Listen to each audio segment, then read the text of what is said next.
या गोकुळच्या निवडणुकीमध्ये निर्णायक भूमिका ही निश्चितच शिवसेनेकडे असेल ही मी आपल्याला आवर्जून सांगतो। परंतु निवडणूक ही महायुती म्हणूनच एकटी लढवली जाणार आहे।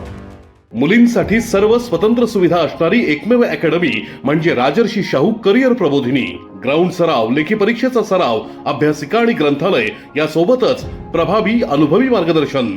राजर्षी शाहू करिअर प्रबोधिनी।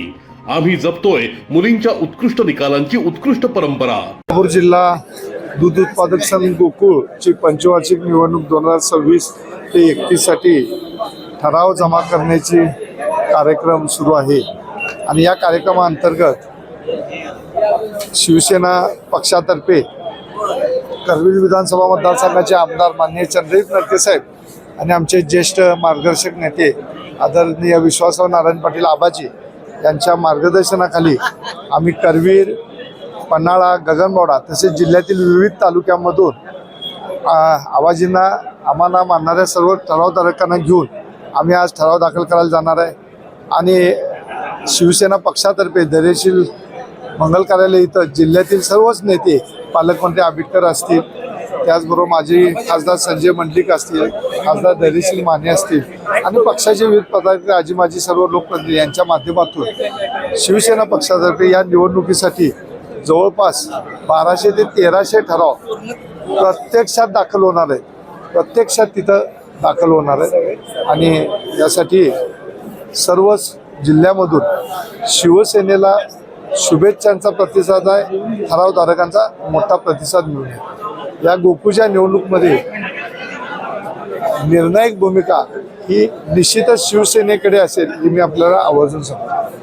या निवडणुकीसाठी पहिल्यांदा जाहीर करण्यात आलं होतं की महायुतीची म्हणून तुम्ही निवडणूक लढवणार आहात महायुती गटातर्फे, मात्र जे ठराव दाखल करतायत ते प्रत्येकी वेगवेगळ्या पक्षाप्रमाणे करतायत असं निश्चितच या निवडणुकीसाठी पॅनल हे महायुतीच्या माध्यमातून होणार आहे।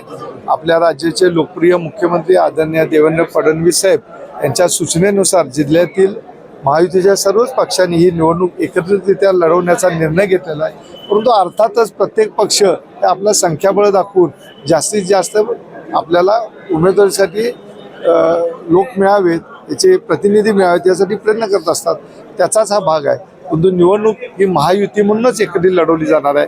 आदरणीय मुश्रीफ साहेब असतील, चंद्रकांत दादा असतील, त्याचबरोबर पालकमंत्री आंबेडकर असतील, विनय कोरे साहेब असतील, खासदार धनंजय माडिक असतील, अमल माडिक साहेब असतील, आमदार चंद्रजीत नरके साहेब असतील, राजेंद्र पाटील यड्रावकर आमदार असतील, अशोक माने साहेब असतील, कोरे सावकार असतील, सर्व जिल्ह्यातील 10 आमदार, दोन्ही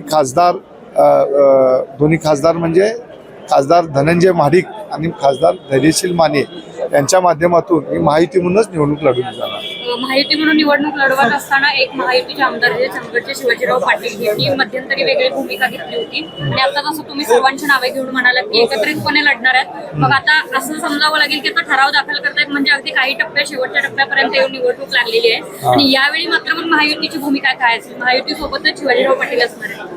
घरामध्ये, कुटुंबामध्ये प्रत्येक व्यक्ती आपलं मत व्यक्त करत असतो आणि प्रत्येकजण त्या अधिकारानं सांगत असतो, त्यामुळं हे सुदृढ लोकशाहीचं लक्षण आहे असं मला वाटतं।